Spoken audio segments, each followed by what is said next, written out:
At a quiet gas station on the edge of town, a single black mother leaned out of her car window, her trembling hand holding a small folded note.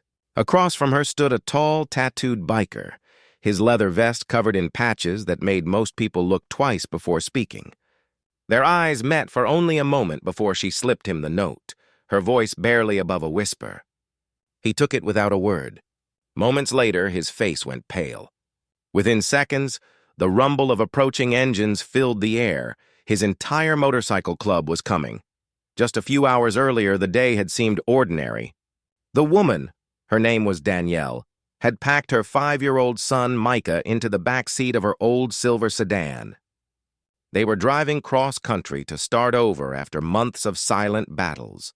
An eviction notice, a job lost, and the gnawing loneliness that comes from fighting a world that always seems to look at you differently.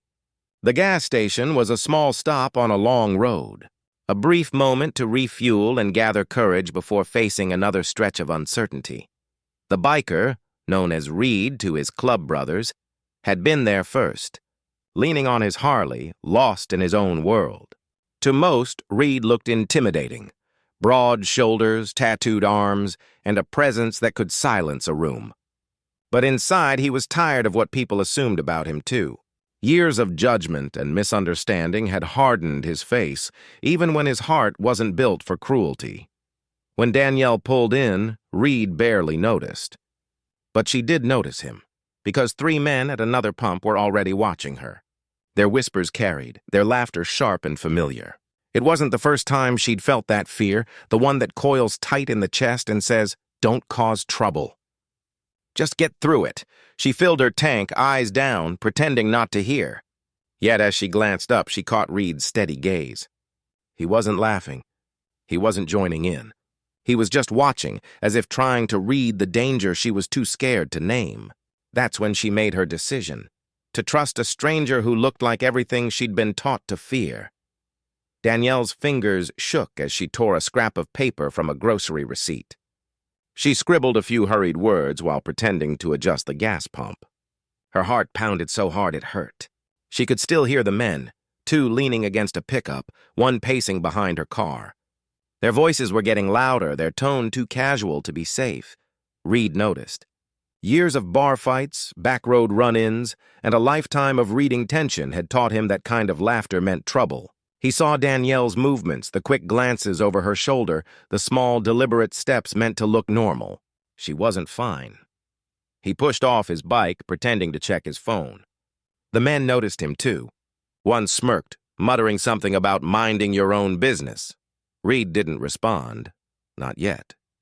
He knew better than to jump in too fast. People like him were too easily painted as the problem. Danielle finished filling her tank, but instead of getting back into her car, she rolled her window halfway down. Reed caught her eye again, and in that brief second of silent understanding, she held out the folded note. He walked toward her, slow and deliberate, careful not to draw more attention than necessary. When he took it, his hand brushed hers. The note was small, creased, rushed, but when he opened it, the message hit him like a punch to the chest. It read, "They've been following me since the last stop. My son's in the car. Please don't let them hurt us." Reed's stomach turned cold.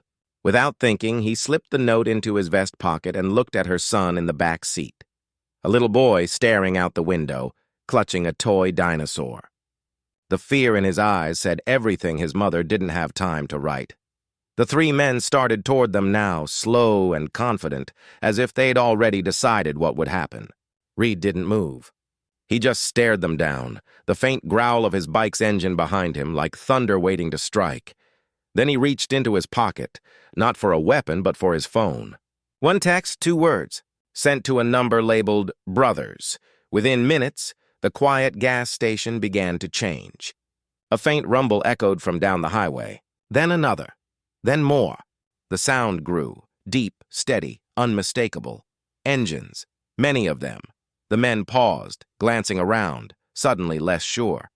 Reed didn't look away. "You should leave," he said quietly, his voice low but steady. And before they could answer, the first Harley pulled in, then another and another. 30 bikes strong. The entire club rolled in like a wall of sound and steel, surrounding the station, their vests catching the sunlight. Danielle sat frozen, tears welling as she realized what was happening. These weren't just bikers, they were her protection now. Reed looked back at her and gave a single nod. "You're safe now," he said softly. But safety wasn't something that came easily for people like her. Not in a world where fear wore so many faces. And she knew this moment, this act of unexpected humanity, was about to reveal something deeper than she'd ever imagined. Engines still idling, the air thickened with exhaust and tension. The men froze where they stood, faces pale against the sunlight. Around them, the bikers closed in. Not with violence, but with the heavy silence of people who'd seen too much and weren't about to let it happen again. Reed stepped forward, the leader's patch on his back catching the light like a badge of warning. He didn't raise his voice. He didn't have to. "You followed a mother and her child," he said quietly. "You think that's brave?"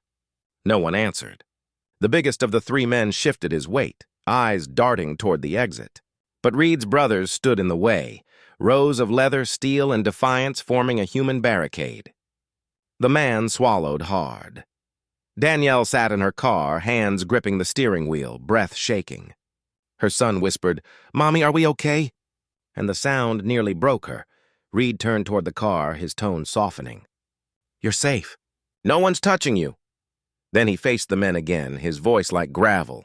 "You've got one chance to walk away." For a long moment, no one moved. Then one by one, the men backed off, muttering, retreating, their bravado gone. Tires squealed as their pickup tore out of the lot, leaving behind only dust and the low hum of 30 engines standing guard. Reed exhaled slowly, tension draining from his shoulders. He looked back at Danielle, and for the first time she smiled. Small, trembling, but real. He walked to her window again, slipping the note back through the glass. "You did the right thing," he said. "Next time, don't face fear alone." Her eyes filled. "Thank you," she whispered. Reed gave a small nod, turned, and raised his hand. The bikers responded instantly, engines revving in unison, a sound less like chaos and more like a promise.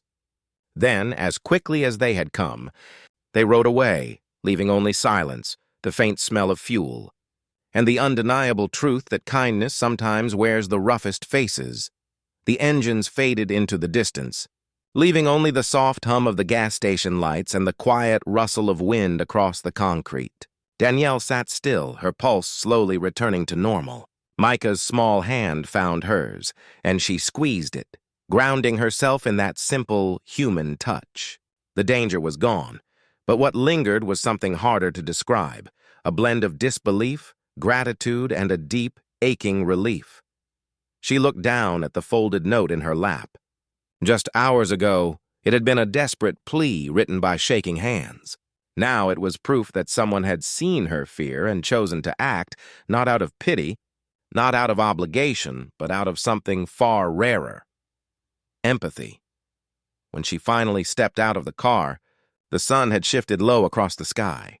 She looked toward the road where the bikers had disappeared, their roar still echoing faintly in her memory. Reed hadn't asked her name, hadn't taken credit, hadn't waited for thanks. He'd just done what was right and left. Later that night, in a small motel 2 towns away, Danielle tucked Micah into bed and sat by the window. For the first time in a long time, she allowed herself to cry, not from fear, but from release. She thought of all the times people had looked at her and seen only color or struggle or stereotype. And then she thought of a man society told her to fear, who had chosen instead to protect. Across the state, Reed sat by a fire with his club brothers. He hadn't told them the details, just that a woman and her son were safe. But as the flames flickered, he felt the weight of that small note still in his pocket. It reminded him that sometimes the fight against hate doesn't come with headlines or heroes. Sometimes it's just one human recognizing another and refusing to look away. Because racism isn't always loud. Sometimes it's a whisper at a gas station, and sometimes it's the silence that follows when good people decide to stand up. Would you have stopped too?